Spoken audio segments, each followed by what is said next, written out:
ሰላም እንደምን ቆያችሁ።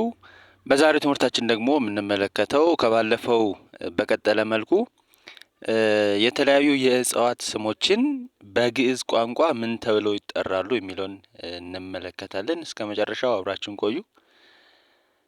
በመጀመሪያ ደረጃ የምንመለከተው መምሬ የሚል ነው። መምሬ ይላል።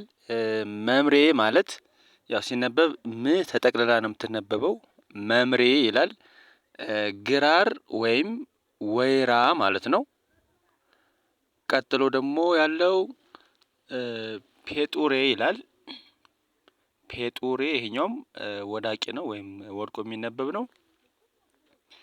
ፔጡሬ ማለት ዘንባባ ማለት ነው።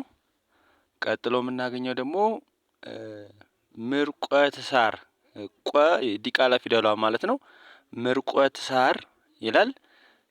ትርጉሙ ምን ማለት ነው? እሬት ማለት ነው።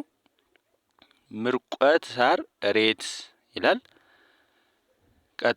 ቀጥሎ የምንመለከተው ስንክሩር ይላል። ስንክሩር ንን ጠቅለን ነው የምናነባት። ስንክሩር ማለት ለውዝ ማለት ነው። ቀጣይ ላይ ደግሞ ያለው አርዘ ባህር ይላል። እዚህ ጋር ባህር የምትለዋን ህን አሁንም ተጠቅላ ነው የምትነበበው፣ ተወጣ ማለት ነው። አርዘ ባህር የባህር ዛፍ ማለት ነው። ቀጣይ ደግሞ ያለው እጸ ሶከር ይላል። እጸ ሶከር ማለት ነው ሸንኮር አገዳ ማለት ነው። እጸ ሶከር ይላል። ሸንኮር አገዳ ማለት ነው። ቀጥሎ የምንመለከተው ደግሞ ሄሬብ ይላል። ሄሬብ ማለት ደግሞ ይሄኛው ወድቆ የሚነበብ ነው። እምቧይ ማለት ነው።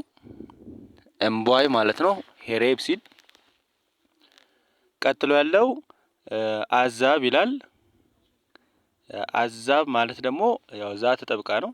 አዛብ እንዶድ ማለት ነው።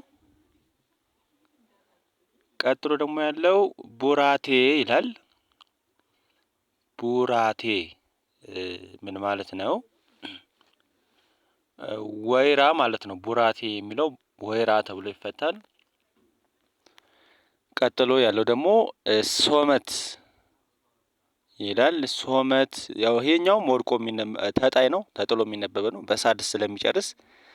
ሶመት ማለት እንሰት ወይም ኮባ ብለን የምንጠራው ነው። ቀጣይ ላይ ያለው ሶረርት ይላል። ሶረርት ሶረርት ማለት ደግሞ ኮሶ ማለት ነው። ቀጥሎ የምንመለከተው አኖት ይላል። አኖት ማለት ደግሞ ምንድን ነው? ጫት ማለት ነው። አኖት የሚለውን ጫት ተብሎ ይተረጎማል። ቀጣይ ላይ ያለው አሎኒ ይላል። አሎኒ ማለት ይህኛውም ወዳቂ ነው። አሎኒ የሚለው ዛፍ ተብሎ ይነገራል። ቅድም አርዘ ባህር ወይም ባህር ዛፍ ካልነው በተጨማሪ ያው ዛፍን በጥቅሉ ስንጠራ አሎኒ እንላለን ማለት ነው። ቀጥሎ ያለው መርሳኒ ይላል። መርሳኒ ይህኛውም የዛፍ ወይም የጽድ ዝርያ ነው። ቀጋ ማለት ነው።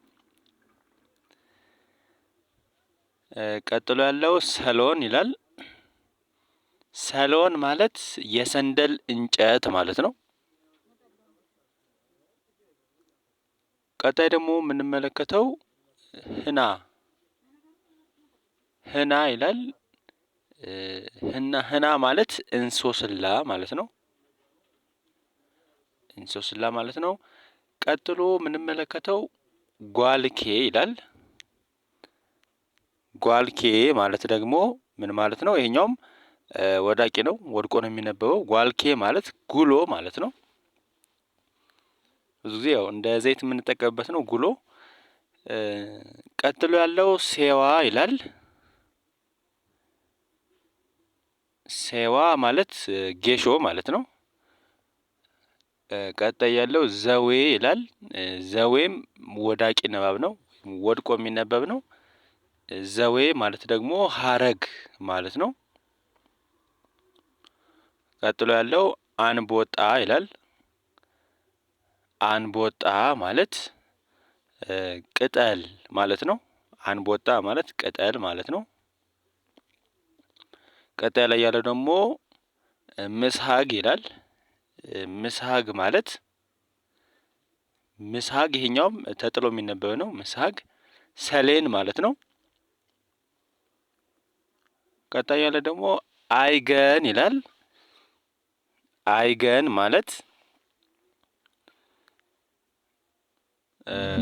ቋጫ ማለት ነው። አይገን ማለት ቋጫ ማለት ነው።